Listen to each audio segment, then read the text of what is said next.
You don't hate people. You just feel a quiet relief the moment plans get cancelled. You tell yourself you'll go out next time. But tonight, home feels better. And when you finally close the door behind you, your shoulders drop like you've been holding something all day. It's not that you're lazy.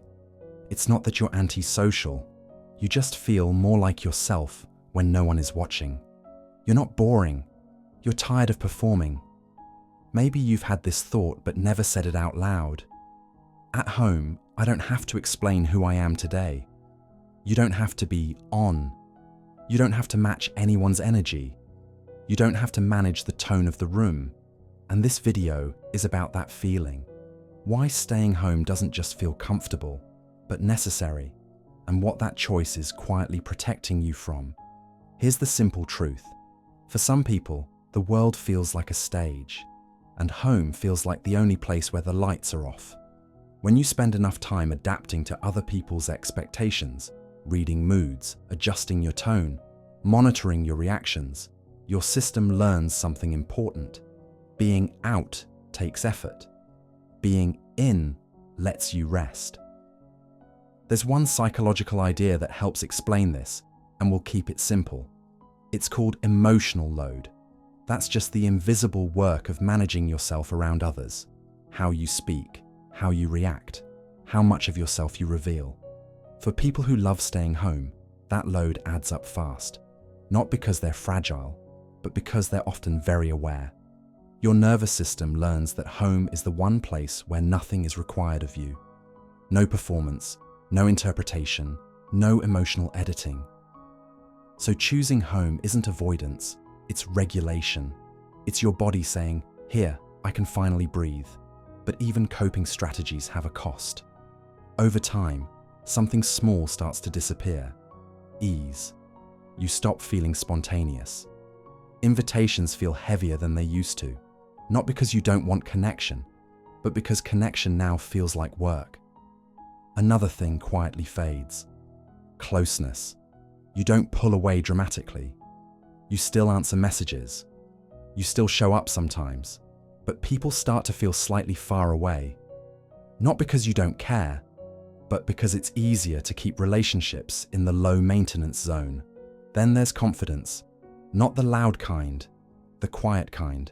When you stay home too often, you stop trusting that you can handle the outside world without losing yourself. Each cancelled plan reinforces the idea. This is safer, and the hardest loss to name is this one: authenticity. At home, you're real. Out there, you're adjusted. And slowly, a question forms underneath everything. If I can only be myself when I'm alone, who am I with others? The fear that keeps this pattern alive is simple and powerful. That being fully yourself will cost you peace. Picture this. You get an invitation. Nothing dramatic. Just dinner. You hesitate, not because you dislike the person, but because you're already tired imagining the energy it will take. You say, "Let me see." The relief comes the moment you lean toward no. At work, you're competent, reliable. You keep conversations polite and light, but you avoid anything that might require emotional presence. Meetings drain you more than the work itself. You feel calm again only when you log off and close the laptop. You scroll social media at home. You see people out, laughing, gathering. Part of you misses it. Another part thinks, "That looks exhausting." You put the phone down and feel both comfort and a quiet ache. Someone asks how you're doing. You say, "Fine." Not because you're hiding pain, but because explaining yourself feels like too much effort. You don't want advice. You don't want reactions. You just want peace. On weekends, you plan to rest. Then rest turns into isolation. Hours pass quietly. You feel safe. But by Sunday night, something feels a little hollow. None of this means anything is wrong with you. These are learned ways of staying safe, of conserving energy, of protecting the parts of you that feel easily overwhelmed. This isn't about forcing yourself to go out more. It's about learning how to stay yourself wherever you are. Here's a gentle way forward. First, notice without judging. When you choose to stay home, pause. Ask yourself, what am I protecting right now? Energy? Space? Emotional quiet? Just noticing brings choice back into the moment. Second, interrupt with one small shift. Not a big social leap, just one honest adjustment. Maybe you meet someone for a shorter time. Maybe you say no to one thing, but yes to another. You don't override your need, you negotiate with it. Third, replace performance with honesty. That might mean saying, I'm low energy today, or leaving earlier than usual, or letting yourself be quieter without explaining it.